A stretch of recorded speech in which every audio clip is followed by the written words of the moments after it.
Bab 006. Kirana mengangguk paham. La segera menggandeng Fier dan menggendong Rakael, membawa mereka masuk ke dalam kamar agar tidak mendengar perdebatan orang dewasa. Kini, ruang tamu itu kembali hening, hanya menyisakan Mora dan Marco. Mora memijat pelipisnya pelan yang terasa berdenyut sakit. Kepalanya pening menghadapi arogansi pria ini. La mengangkat wajahnya, menatap lurus ke arah Marco. Marco tampak lebih santai sekarang.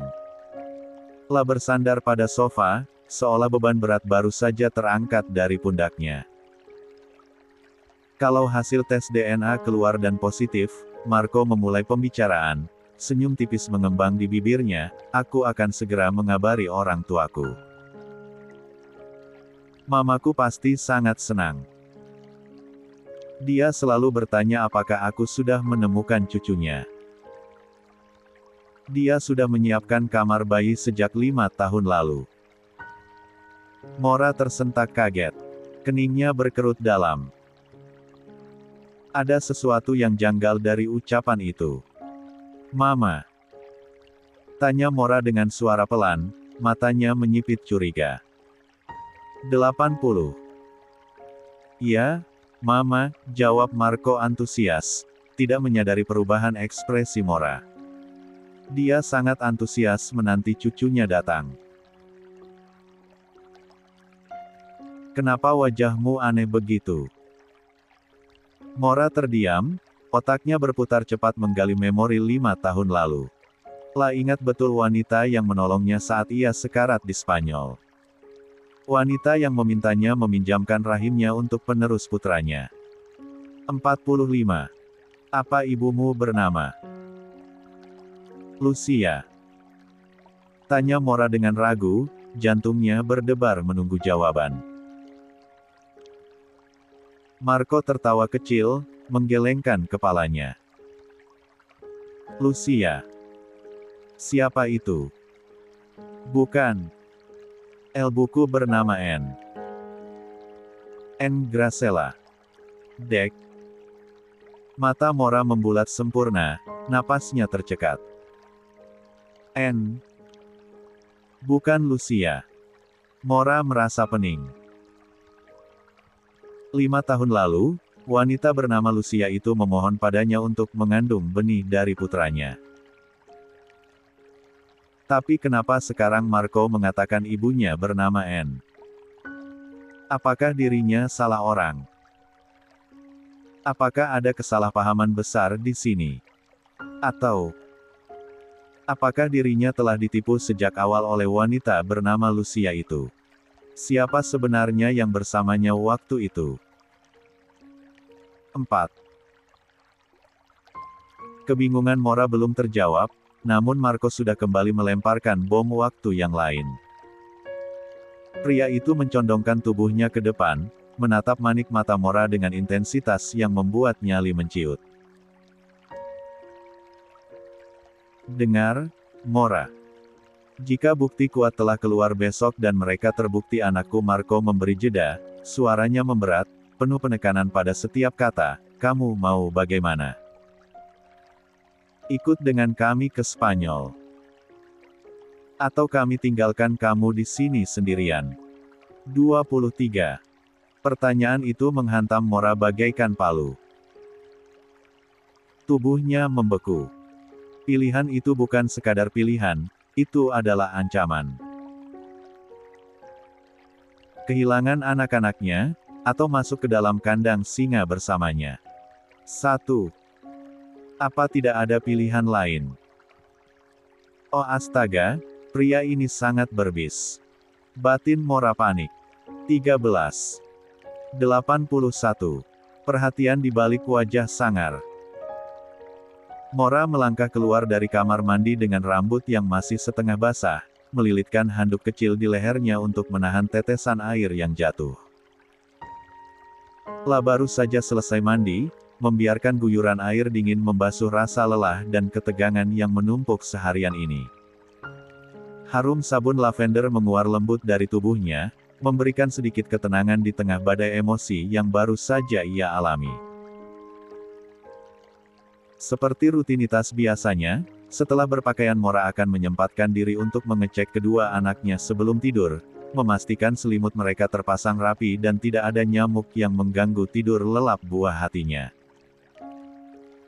Dengan langkah pelan agar tidak menimbulkan suara, ia memutar gagang pintu kamar anak-anak dan mendorongnya perlahan. Namun, pemandangan yang menyambutnya di balik pintu membuat langkahnya terhenti seketika.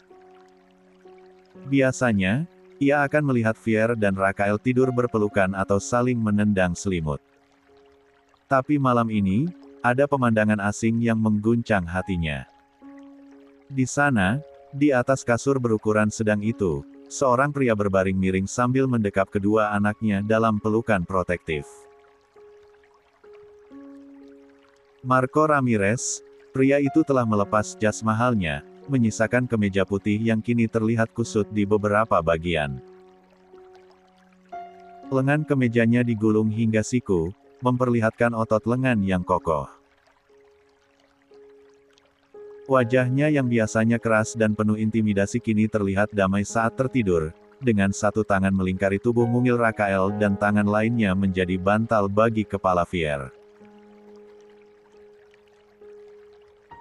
Mora tertegun, pemandangan itu begitu hangat.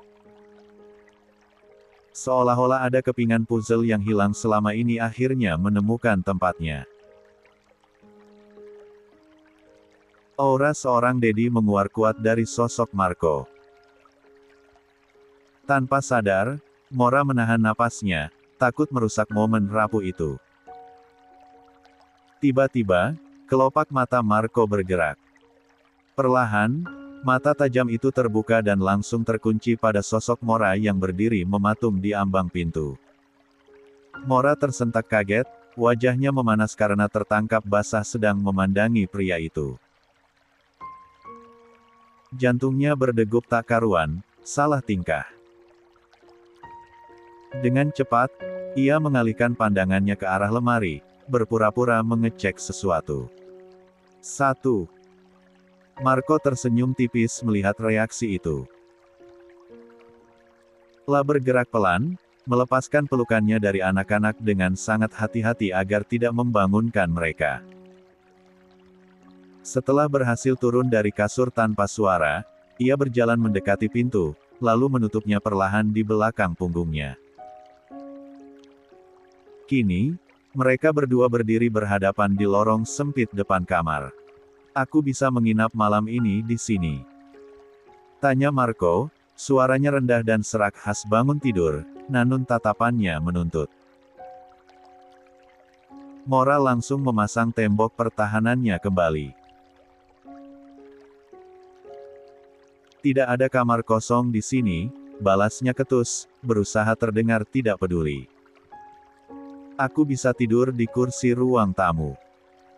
Atau di lantai sekalipun, balas Marco, nadanya terdengar keras kepala. La tidak akan pergi, tidak setelah menemukan apa yang ia cari selama ini. Mora menatapnya tak percaya.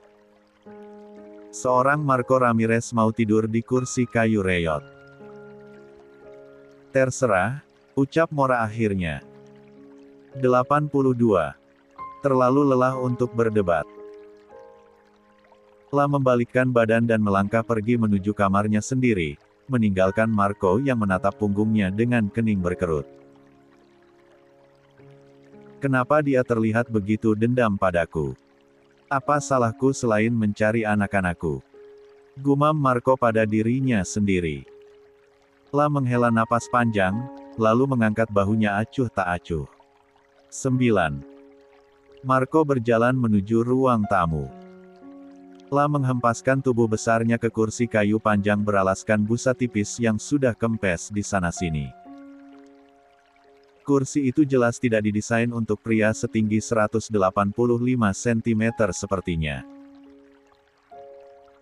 Kakinya menggantung di ujung kursi, dan punggungnya langsung protes karena pemukaannya yang keras.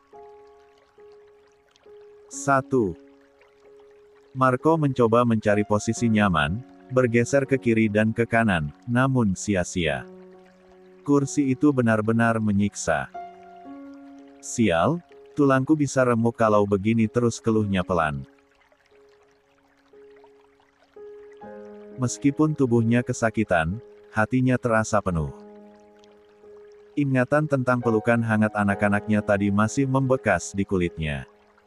Tanpa tes DNA sekalipun, aku yakin 100% mereka anak-anakku. D4 Rah Ramirez mengalir deras di nadi mereka, gumam Marco sambil tersenyum sendiri dalam kegelapan. La memejamkan mata, mencoba tidur. Namun, tantangan baru muncul. Udara di ruang tamu terasa panas dan lembab karena tidak ada AC, hanya kipas angin tua yang berputar lambat. Marco merasa gerah, keringat mulai membasahi punggungnya. Dengan frustrasi, ia membuka dua kancing teratas kemejanya dan mengibas-ngibaskan kerahnya. Belum cukup dengan panas, musuh kecil bersayap mulai melancarkan serangan udara. Ngiing. Suara dengungan nyamuk terdengar di telinganya, diikuti rasa gatal yang menyengat di leher dan lengan. Plak. Marco menepuk lehernya sendiri dengan keras. Kosong.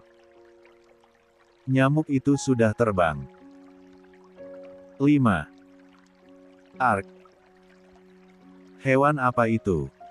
Kenapa gatal sekali dan bunyinya mengganggu? Gerutu Marco sambil menggaruk tangan dan dadanya yang mulai bentol-bentol. La benar-benar frustrasi. Bagaimana bisa orang tidur dengan gangguan seperti ini? 2. Plak. Plak. Marco menepuk udara kosong berkali-kali seperti orang gila. 1. Pakai ini. Sebuah suara menghentikan aksi tepuk nyamuk Marco. La menoleh dan melihat Mora berdiri di dekatnya, menyodorkan satu sachet lotion anti nyamuk berwarna merah muda. 3. Marco menatap benda asing itu dengan bingung. La tidak langsung mengambilnya, malah mendongak menatap wajah Mora yang terlihat kesal namun peduli. Dengan ragu, Marco menerima sachet itu. La membolak-baliknya, membaca tulisan kecil di kemasannya dengan mata menyipit dalam keremangan. 83. Cara pakainya bagaimana? Diminum. Tanya Marco polos. Seumur hidup tinggal di rumah steril, ia tidak pernah berurusan dengan lotion nyamuk sachet. 22. Mora mendelik. Tanpa aba-aba, ia menghempaskan pantatnya duduk di sebelah Marco dengan kasar, membuat kursi kayu itu berderit protes. Kalau kamu yang minum, kamu yang M4 keracunan. Aku sih senang-senang saja, tapi kasihan orang tuamu nanti menangisi mayat anaknya, desis Mora tajam. Marco mendengus kesal. Mulutmu itu. Mora tidak membiarkannya bicara. La merebut kembali sachet itu dari tangan Marco, merobek ujungnya dengan gigi, lalu menuangkan cairan kental berwarna merah muda ke telapak tangannya. Aroma floral yang menyengat langsung memenuhi udara.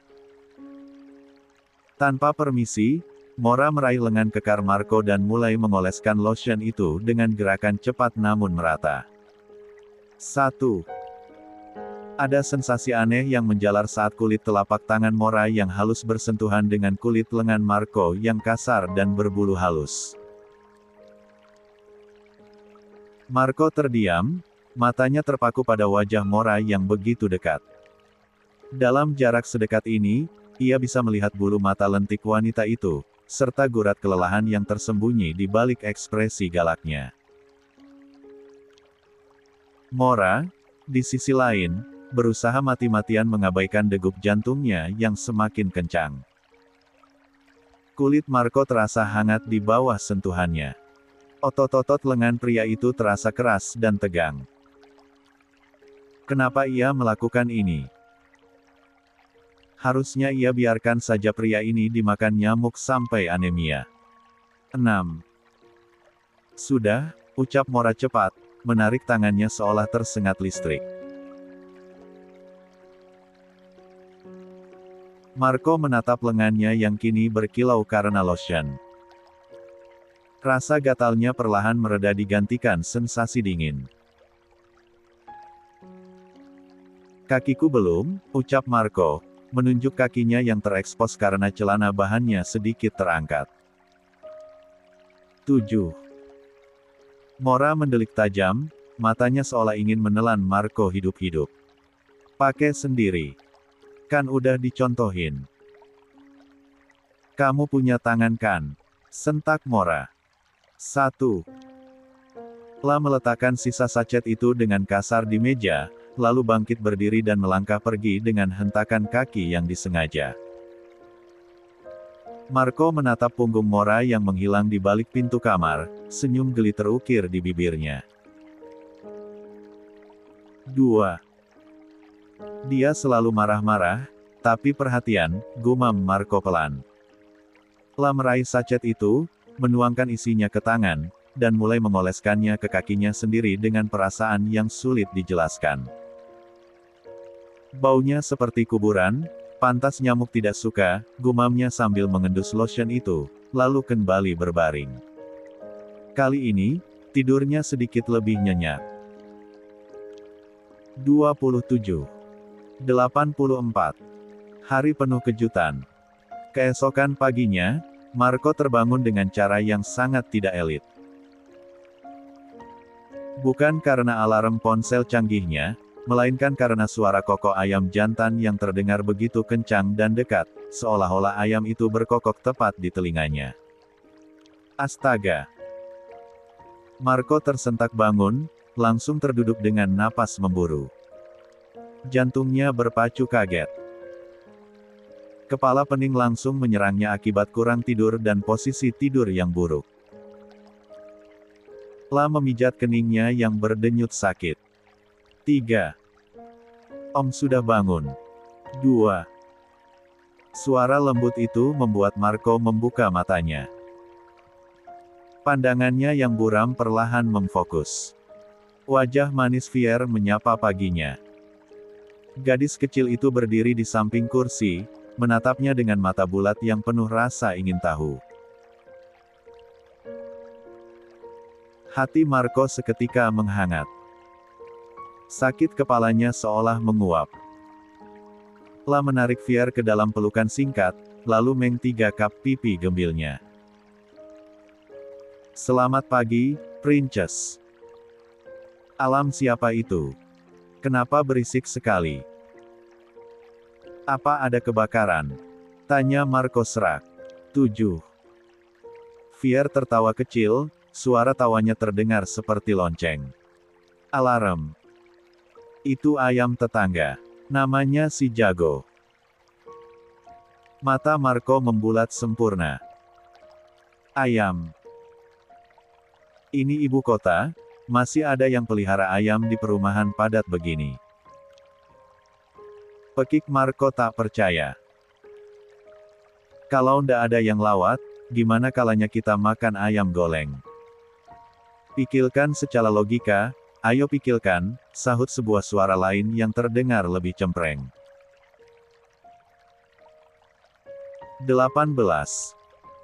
Marco menoleh dan melihat Rakael sedang duduk bersila di lantai karpet, memeluk toples wafer yang isinya kerupuk udang. Bocah itu sedang asyik mengunyah kerupuk sebagai sarapan pembuka. Wajahnya serius saat menasihati Marco tentang seekor ayam. 4. Marco menatap Fier dengan tatapan bingung. Apa yang dia katakan? Lidahnya kenapa? Kenapa dia tidak bisa mengucap huruf R sama sekali? Tanya Marco, merasa aneh dengan cara bicara putranya yang unik itu. 4. Cadel, Sebutan untuknya. Lidahnya pendek jelas Fier santai. Marco beralih menatap Mora yang baru saja keluar dari dapur membawa segelas susu hangat untuk Rakael. Wanita itu meletakkan gelas di meja pendek dekat Rakael. Bocah itu langsung menyambarnya dan meminumnya dengan lahap, meninggalkan jejak kumis susu di bibir atasnya. Kenapa putraku bisa cadel parah begitu? Tanya Marco, nada suaranya terdengar menuntut penjelasan. Sebagai seorang perfeksionis, kekurangan kecil ini mengganggunya. Mora menghentikan gerakannya, menatap Marco dengan tatapan dingin. Tumbuh kembang setiap anak itu beda-beda, Tuan. Raka terlambat berbicara karena aku sibuk bekerja banting tulang untuk menghidupi mereka sendirian. Fier sering dibawa tetangga yang cerewet, jadi dia cepat bicara. Sedangkan Raka, dia anak rumahan, tidak suka menempel sama orang lain selain aku dan Mama. Interaksi sosialnya kurang karena aku tidak punya nani mahal sepertimu, terang Mora panjang lebar, nadanya penuh sindiran. 85. Marco terdiam, jawaban itu menohok hatinya. Tapi bukankah wanita itu yang kabur darinya? Bisa diterapikan. Coba bawa ke terapis wicara terbaik, saran Marco, mencoba memberikan solusi. Mora hanya diam, namun sorot matanya menyiratkan kelelahan. Biaya terapi tidak murah, dan Marco sepertinya lupa bahwa Mora hidup dalam pelarian dengan dana terbatas. Melihat reaksi diam Mora, Marco menghela napas kasar. Rasa bersalah mulai merayap di hatinya. Seharusnya dari saat kamu tahu kamu hamil mereka, kamu mencariku. Aku banyak kehilangan waktu tumbuh kembang mereka. Aku kehilangan momen pertamanya bicara, berjalan. Coba kalau Siro tak memberitahuku tentang keberadaanmu, mungkin anak-anakku akan semakin menderita hidup di tempat seperti ini selamanya. Yakin sekali kalau mereka anak-anakmu, Sela Mora sinis, lalu berbalik badan hendak pergi ke dapur lagi. Entahlah, ia merasa muak setiap kali Marco mengklaim anak-anak itu miliknya, seolah peran Mora sebagai ibu yang melahirkan dan membesarkan tidak ada harganya. Mendengar nada meremehkan itu, Marco tidak terima. Lah berdiri tegak, postur tubuhnya yang tinggi mendominasi ruangan kecil itu. Tanpa bukti kertas sekalipun, D4 rahku mengalir di tubuh mereka. Aku yakin seyakin-yakinnya mereka adalah benihku. Serunya lantang. Namun Mora tidak menggubris, ia terus berjalan menuju dapur.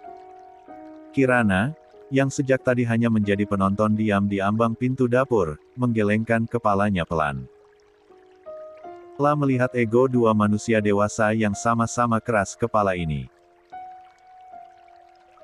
Wanita parubaya itu melangkah mendekati Marco, menatapnya dengan tatapan teduh seorang ibu. Sudah, jangan ribut pagi-pagi. Rezeki nanti dipatok ayam tetangga, ucap Kirana lembut, mencoba mencairkan suasana. Ayo sarapan. Ibu sudah belikan nasi uduk di depan gang buat kita semua. Marco mengangguk kaku, menghormati wanita tua itu. Lah mengikuti langkah Kirana menuju area belakang. Sebelum itu, ia mampir ke area wastafel yang terletak di luar kamar mandi untuk membasuh muka. Lah menyalakan keran, membasuh wajahnya dengan air dingin yang menyegarkan. Saat ia sedang mengelap wajahnya dengan tisu yang ada di saku celana, tiba-tiba sebuah tangan kecil meletakkan gelas kosong bekas susu tepat di wastafel itu. Marco melongnol. La menatap Rakael yang dengan santai menaruh gelas kotor di sana. Kenapa diletakkan di sini? Tanya Marco bingung. Ini tempat cuci muka, bukan tempat cuci piring. Rakael mendongak, menatap ayahnya dengan tatapan polos, telus taluh mana. Kamal tidur. Nanti dicemutin lah, jawab Rakael logis. 8. Kamu. Marco kehabisan kata-kata. La melihat pantulan sifat Mora yang keras kepala dan savage dalam diri bocah laki-laki itu. Benar-benar mirip dengan ibunya. 16. 86. Kehidupan baru Marco. Rakael berlalu pergi dengan langkah kecilnya yang lucu, meninggalkan Marco yang menghela napas kasar. Pria itu akhirnya menyusul Rakael ke ruang makan sederhana yang hanya berisi satu meja bundar dan 4 kursi plastik. Semua kursi sudah terisi. Kirana, Rakael, dan Fier sudah duduk manis. Hanya tersisa satu kursi kosong tepat di sebelah Mora. Dengan enggan namun tak punya pilihan, Marco duduk di sana. Di hadapannya, tersaji sebungkus nasi yang dibungkus kertas coklat dan daun pisang. Aroma santan dan bawang goreng menguar menenggoda. Ayo makan, ini sendoknya, ucap Kirana ramah, meletakkan sendok aluminium tipis di atas bungkusan nasi uduk Marco. Marco menatap bungkusan itu dengan tatapan meringis. Seumur hidupnya, sarapan baginya adalah roti gandum, telur rebus, dan kopi hitam tanpa gula. La tidak pernah makan nasi berat, bersantan pula, di pagi hari. Perutnya mungkin akan kaget. Namun, melihat tatapan penuh harap dari Kirana, ia harus menghargai tuan rumah. 5. Perlahan, ia membuka bungkusan itu. Suapan pertama masuk ke mulutnya. Mata Marco melebar sedikit. Rasa gurih santan, pedas sambal, dan wangi daun kemangi meledak di lidahnya. Ternyata, rasanya sangat enak dan memanjakan lidah. 1. Enak nda. Pakai telur melana ini, tambah enak, ucap Rakael sambil menunjuk telur balado merah menyala di piringnya sendiri dengan garpu. 3. Telur balado namanya, Raka. Bukan telur merana, koreksi Fier. Lalu ia menoleh pada Marco. Om mau? Tanya Fier sopan. La sepertinya masih belum berani memanggil pria itu dengan sebutan Dedi di depan Mora. Boleh, jawab Marco singkat. Dengan cekatan, Fier mengambilkan sepotong telur balado dan meletakkannya di atas nasi Marco. Pemandangan itu membuat Mora mendelik kesal ke arah pria di sebelahnya. Ada rasa cemburu yang menusuk hati melihat putrinya begitu perhatian pada orang asing yang baru datang kemarin. 63. Tit. Tit. Tit. Tiba-tiba, bunyi nyaring dan berisik terdengar dari arah ruang tamu. Bunyinya keras dan mengganggu, seperti alarm bom waktu dalam film aksi. Marco tersedak nasinya. La segera meraih gelas air putih dan meneguknya cepat. Keningnya berkerut dalam, matanya waspada menatap sekeliling, mencari sumber ancaman. Alarm apa itu? Ponsel siapa? Atau tanda bahaya kebakaran? Tanya Marco panik, siap mengevakuasi anak-anak. Momi lupa isi token listrik itu. Beli iciknya, jawab Rakael santai sambil terus mengunyah kerupuknya, sama. 87. Sekali tidak terganggu. 10. Mora menepuk jidatnya sendiri. Astaga, lupa. Serunya. La segera beranjak berdiri, menyambar dompet di atas kulkas. Aku harus beli token listrik dulu di warung depan. Kalian lanjut makan saja. Mora bergegas keluar, meninggalkan Marco yang masih bingung. Token. Bukankah listrik itu ada tagihannya bulanan yang dikirim ke email? Tanya Marco polos. Konsep listrik prabayar adalah hal yang sangat asing baginya. Momi pakai token, Om. Seperti pulsa ponsel. Kalau habis dia bunyi tit-tit-tit minta diisi. Apa di rumah Om enggak pakai token? Tanya Fier dengan tatapan polosnya. Marco menggeleng pelan, merasa seperti alien yang mendarat di planet lain. Enggak tahu. Ada orang yang mengurus semua tagihan rumah. Tidak pernah mendengar bunyi seperti itu di rumah. Selesai makan, Marco menghubungi Jack. La meminta asistennya membawakan pakaian ganti karena ia tidak mungkin memakai kemeja kusut itu seharian, apalagi jika harus ke rumah sakit untuk tes DNA. Tak lama kemudian, Jack datang dengan napas sedikit terengah, membawa paper bag berisi setelan santai namun bermerek. Jack, nanti siapkan mobil. Antarkan aku dan mereka ke rumah sakit untuk tes DNA, perintah Marco sambil menerima paper bag itu. Baik, Tuan, balas Jack patuh. Siro bagaimana? Dia langsung pulang atau masih merengek di luar? Tanya Marco. 1. Jack tersenyum geli. Dia menangis seperti anak kecil sepanjang jalan pulang semalam, Tuan. Dia merasa dikhianati oleh nasib karena wanita incarannya ternyata ibu dari anak-anak sahabatnya sendiri. Marco terkekeh pelan, merasa puas. Akhirnya dia kena batunya. Sudahlah, aku mau mandi dulu.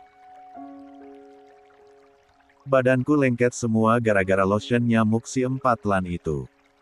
Terima kasih, Jack. 2. Marco berlalu masuk kembali ke dalam rumah, berniat membersihkan diri. Mau ngapain, Om?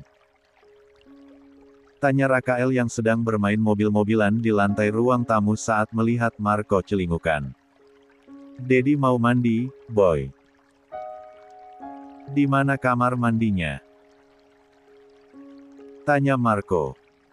Kamar mandi. Cini, ikut Laka, ucap Rakael semangat.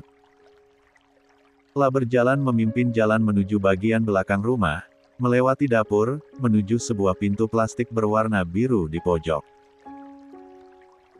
Rakael membuka pintu itu lebar-lebar. Silahkan. 2. Marco melangkah masuk dengan ragu. Matanya menyapu interior kamar mandi sempit itu. Lantainya keramik kasar, dindingnya setengah keramik setengah semen. Tidak ada bathtub. Tidak ada shower box kaca. Hanya ada sebuah ember besar berwarna merah marun yang penuh air, sebuah gayung plastik berbentuk love warna pink, dan sebuah kloset jongkok porselen putih. 1. 88.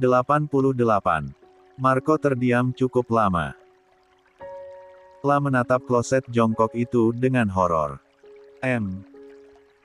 Raka, panggil Marco pelan. Mana showernya? Di mana keran hot and cold waternya? 2. Rakael menatap ayahnya bingung.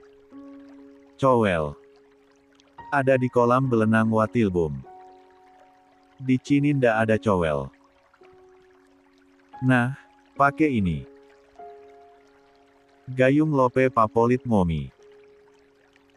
LCAL dulu embelnya, Bial dan Nunggulana, ucap Rakael sambil mengambil gayung pink itu dan menyodorkannya pada Marco. 5. Marco meneguk Lut empatnya kasar. Tangannya gemetar saat menerima gayung berbentuk hati itu. Seumur hidupnya yang penuh kemewahan, ia tidak pernah memegang benda seunik ini.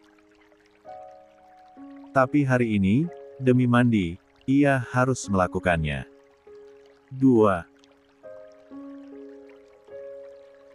Cudahkan. Ini sabun, ini campo. Rakael menunjuk sabun batang yang sudah mengecil dan botol sampo di rak plastik. Rakael mengambil botol sampo itu, menggoyangkannya. Cebental, gumam bocah itu. La membuka tutup botol sampo, lalu dengan ahli menuangkan sedikit air dari gayung ke dalam botol itu. La menutupnya kembali, lalu menggoyangkannya kuat-kuat hingga berbusa. 4. Nah. Bika dipakai lagi. Momi belum sempat beli yang baru, jadi diilit dulu. Jelas Rakael bangga dengan trik kehidupan yang diajarkan Mora. La meletakkan kembali botol sampo oplosan air itu. 6. Marco yang melihatnya hanya bisa mengempatkan lebar dengan ekspresi syok maksimal. Rahangnya nyaris jatuh ke lantai. 4. Sabun batang tipis. Sampo yang diisi air. Jongkok yang mengharuskan keseimbangan tingkat dewa. Ember dan gayung love. Sungguh, skenario ini tidak pernah ada dalam bayangan hidupnya sebagai miliarder. 3. Cudahkan. Laka mau tunggu abang lujak di depan ya. Bye-bye. Rakael melambaikan tangan kecilnya dan berlalu pergi, menutup pintu plastik itu. 1. Meninggalkan Marco yang masih berdiri melongnol menatap pantulan dirinya di air ember. Bagaimana bisa mereka bertahan hidup dengan cara seperti ini? Gumam Marco lirih, hatinya mencelos perih. Anakku. Mereka pantas mendapatkan yang jauh lebih baik. 26. Triple langsung 3. Mungkin ada lagi tapi tengah malen. 89. Tes DNA. Demi sebuah kepastian yang tak terbantahkan, Marco memutuskan untuk membawa Fier dan Rakael ke rumah sakit swasta terbaik di kota itu. Tujuannya 1, tes DNA. Meskipun matanya sendiri sudah meyakini kemiripan fisik yang begitu identik antara dirinya dan si kembar, Marco adalah seorang pebisnis yang bergerak berdasarkan data. La butuh hitam di atas putih. La butuh bukti medis yang bisa membungkam segala penyangkalan Mora di masa depan. Sementara itu, Mora hanya bisa pasrah. La duduk di ruang tunggu dengan bahu merosot, membiarkan prosedur itu berjalan. Tidak ada gunanya melawan pria yang memiliki kekuasaan dan uang seperti Marco, apalagi di tempat umum. Pikirannya kini sibuk merangkai rencana cadangan, mencari celah sekecil apapun untuk melindungi hak asuhnya jika hasil tes itu keluar. Meski ia tahu, hasilnya pasti positif. Beberapa saat kemudian, pintu ruang pemeriksaan terbuka. Cakit loh. Kenapa dalah Laka diambil? Doktelnya ndak ada dalah apa? Ambil dalah cendili, kenapa dalah olang yang diambil cenaknya? 5. Suara teriakan cempreng Rakael memecah keheningan lorong rumah sakit yang steril.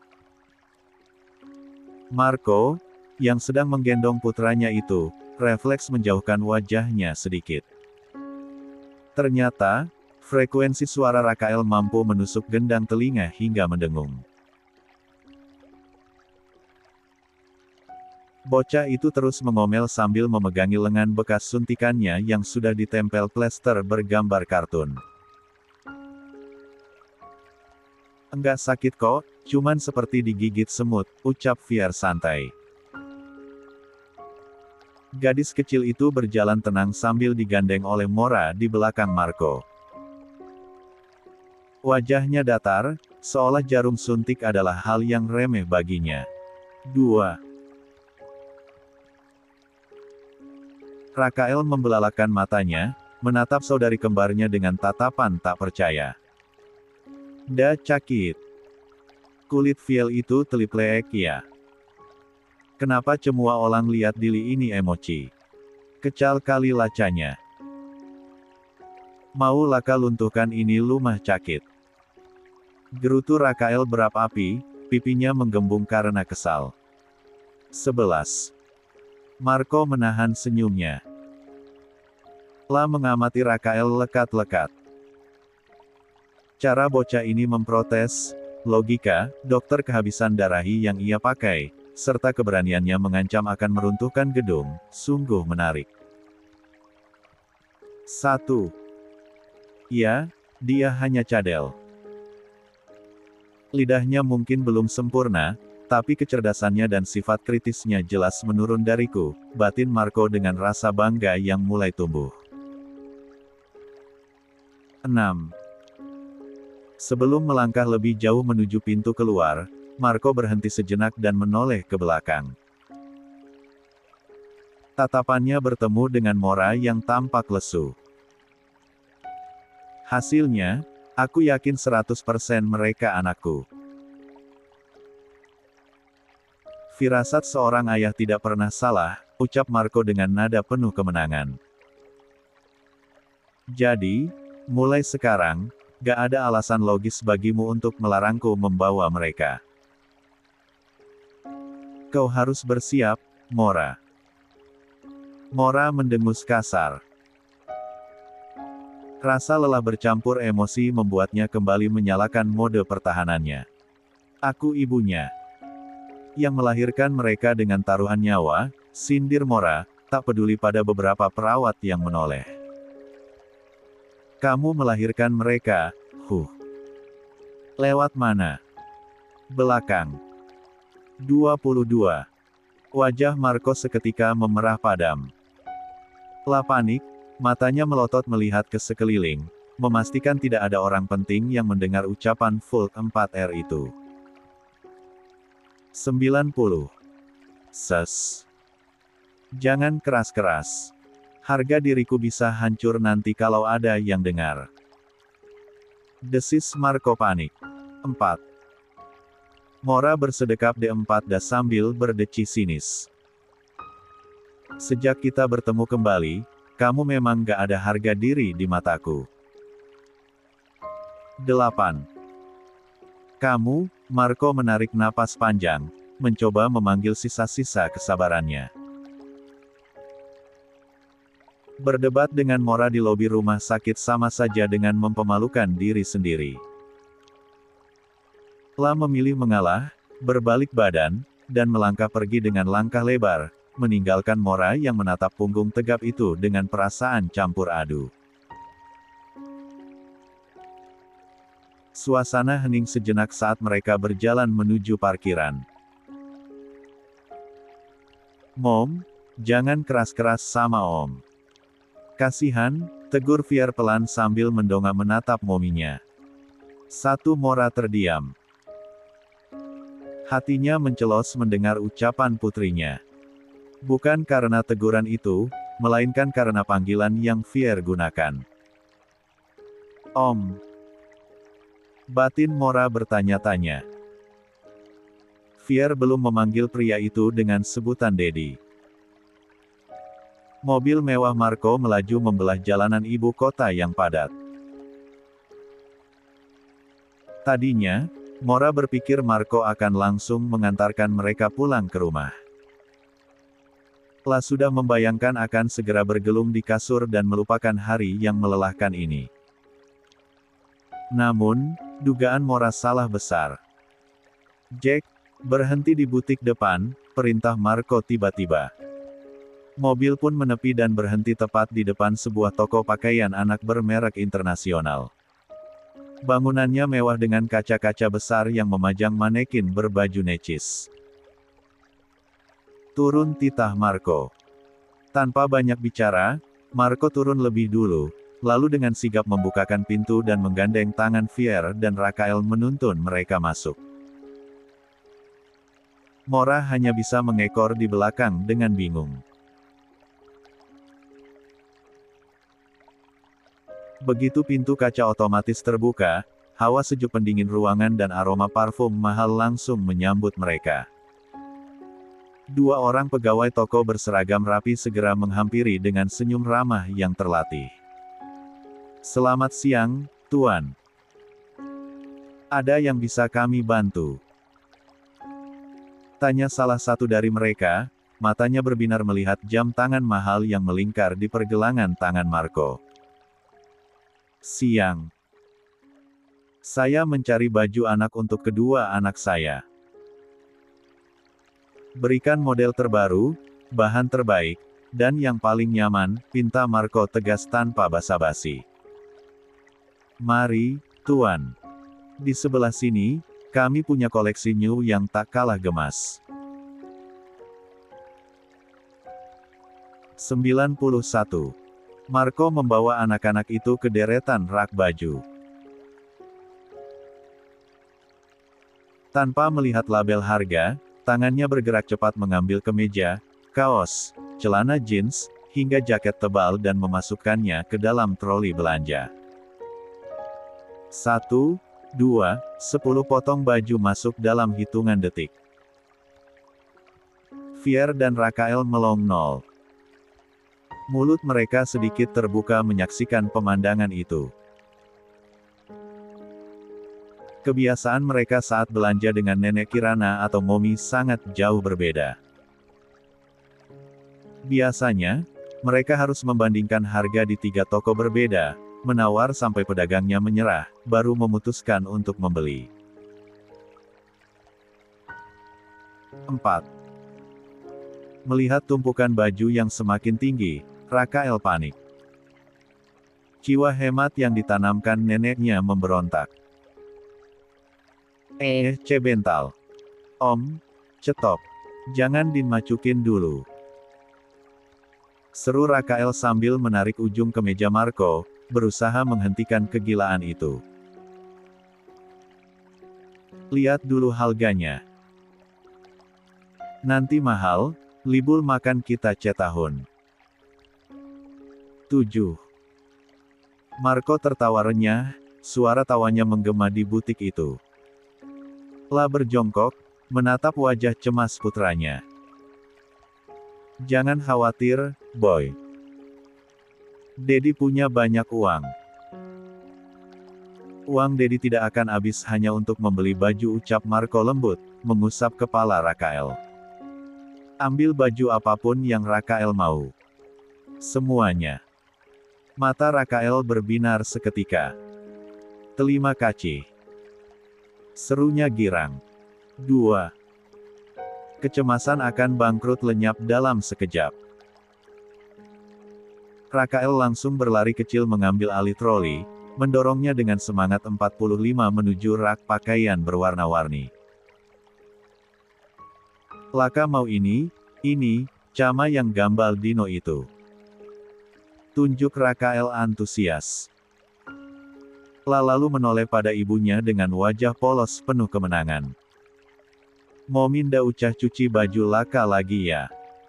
Cemua baju Laka balu. Nanti kalau kutul, buang aja.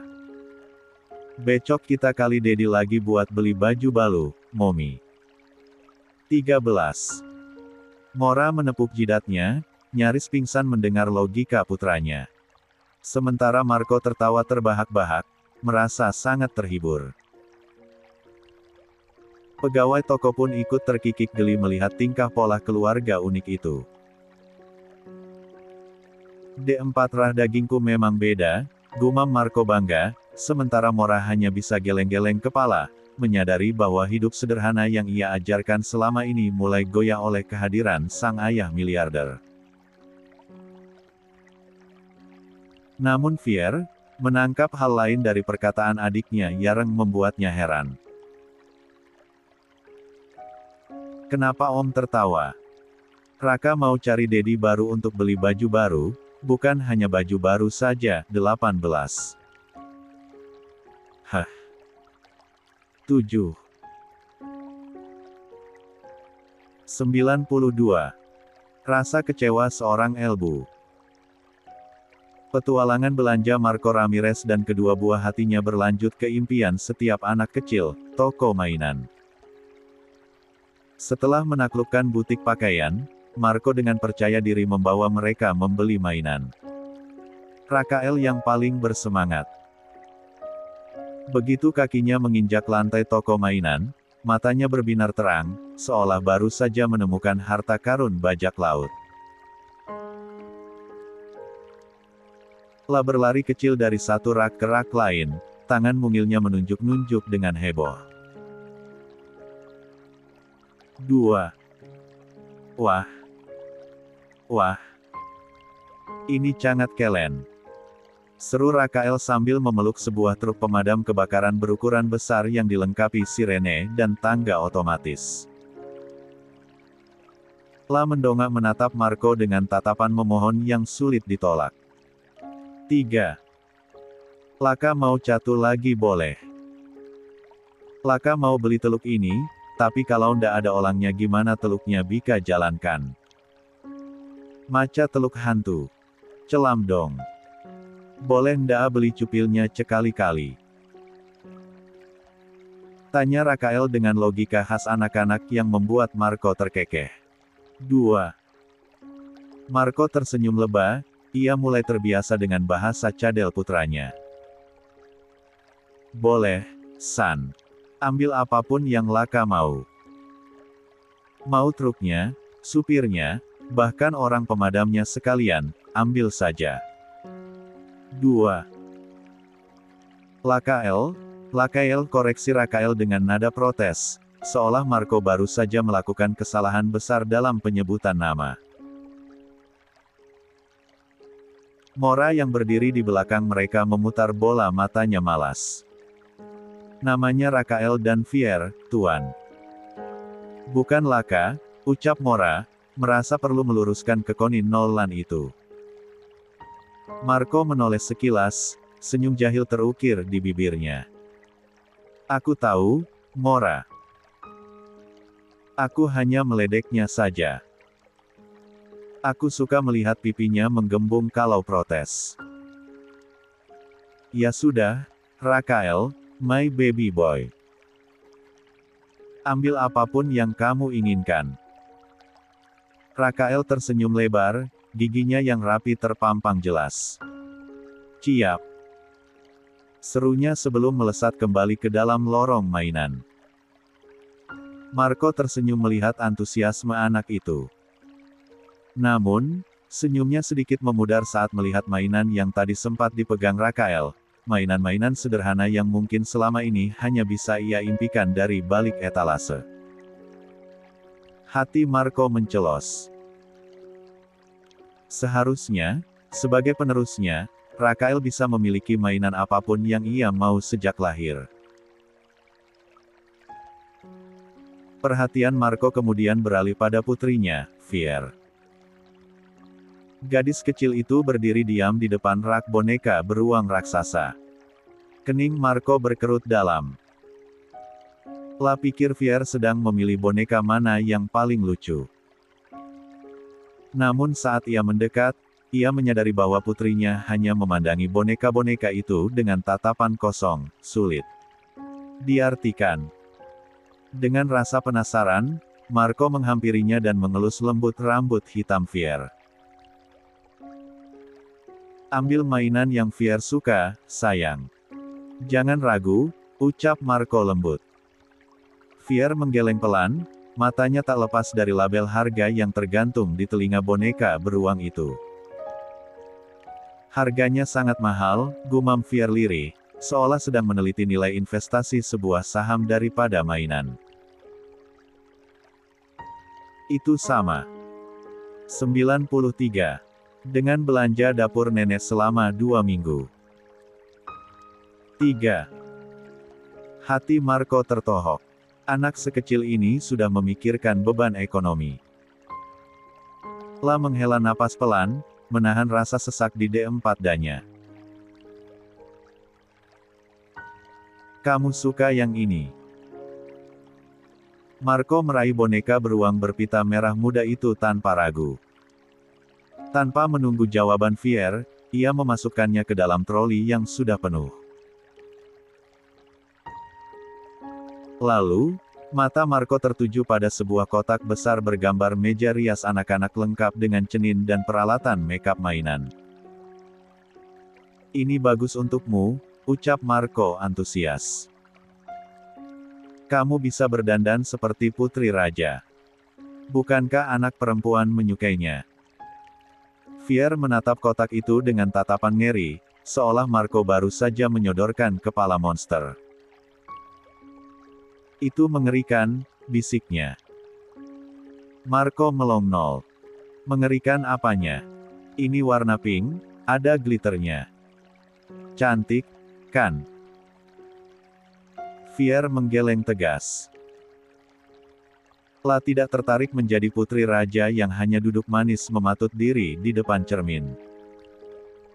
Matanya kemudian beralih ke rak di seberang, tempat kotak-kotak Lego arsitektur tersusun rapi. Mata Fier berbinar saat melihat satu set Lego yang jika disusun akan membentuk menara Eiffel. Fier menatap ke arah Mora, meminta persetujuan. Setelah mendapat anggukan kecil dari ibunya, ia menunjuk kotak itu pada Marco. Aku mau ini saja. Boleh.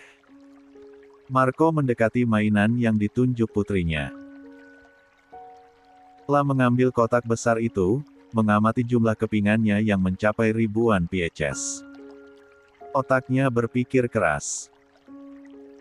Ini bukan mainan anak seusiamu, Fier. Ini level expert. Sangat sulit dan butuh kesabaran ekstra, komentar Marco jujur. Momi akan membantu, ucap Fier cepat, tatapannya penuh harap. Aku suka menyusun sesuatu. Marco mengangguk dan tersenyum bangga. Ternyata putrinya mewarisi kecerdasannya dan ketekunannya. Baiklah. Pilihan yang bagus. Marco meletakkan kembali mainan meja rias mengerikan itu dan menggantinya dengan Lego menara Eiffel di dalam troli. 4. Sementara itu, Mora berdiri agak jauh, menatap troli yang sudah menggunung dengan perasaan campur aduk. Ada rasa sedih dan iri yang menyelinap di hatinya.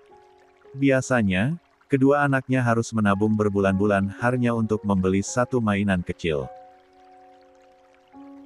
Mereka harus menunggu, bersabar, dan seringkali kecewa karena uangnya terpakai untuk kebutuhan mendesak lain. Bekerja di luar negeri memang memberikannya gaji dolar, namun biaya hidup sebagai single parent dengan 2 anak dan 1 ibu di kota besar juga tidak main-main. Mora selalu merasa kurang. Apa aku sudah gagal menjadi orang tua untuk kedua anakku? Batin Mora perih. Rasanya, aku gak bisa memberikan kelayakan materi untuk mereka seperti yang dilakukan pria itu dalam waktu 1 jam saja. 94. Air mata mendesak ingin keluar. Mora menghela napas pelan, berusaha menahan emosinya. La memilih keluar dari toko mainan itu, meninggalkan tawa bahagia anak-anaknya yang kini terdengar asing di telinganya. 9. Marco melihat kepergian Mora. La memberikan kartu kredit Black Card-nya pada Jack. Bayar semuanya, Jack. Antarkan anak-anak ke mobil setelah selesai, perintah Marco. Baik, Tuan. 95. Kita menikah saja. Marco segera menyusul Mora keluar. La menemukan wanita itu sedang duduk di bangku panjang di depan toko, menatap kosong ke arah eskalator. Marco duduk di sebelahnya, memberi jarak yang sopan namun cukup dekat untuk bicara. Mora terkejut merasakan kehadiran seseorang di sebelahnya.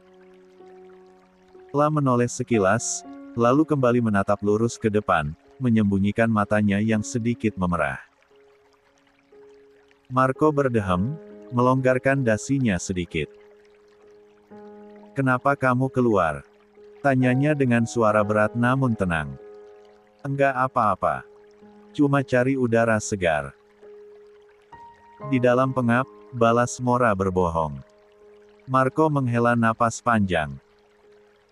La menyandarkan punggungnya ke sandaran kursi, menatap langit. "Aku enggak tahu bagaimana ceritanya kamu bisa hamil anakku, Mora. Aku belum tahu detailnya. Apakah itu kesalahan medis, kamu sengaja mencurinya, atau yang lainnya? Tapi satu hal yang pasti." Melarko menoleh, menatap profil samping wajah Mora yang tegas. 5. Beberapa hari lagi hasil tes DNA keluar. Aku yakin 1000% mereka adalah anakku. D4 rahku mengalir di tubuh mereka. Setelah itu, aku akan membawa mereka ke kediaman utama Ramirez di Spanyol. Tempat di mana seharusnya mereka berada. Tempat di mana penerus Ramirez dibesarkan dengan fasilitas terbaik, pendidikan terbaik, dan perlindungan maksimal. Mora meromas tangannya di pangkuan. Mendengar kata Spanyol dan dibawa, membuat jantungnya sakit. Marco melihat kecemasan itu. Suaranya melembut. "Namun, aku tidak sekejam itu memisahkan anak dari ibunya.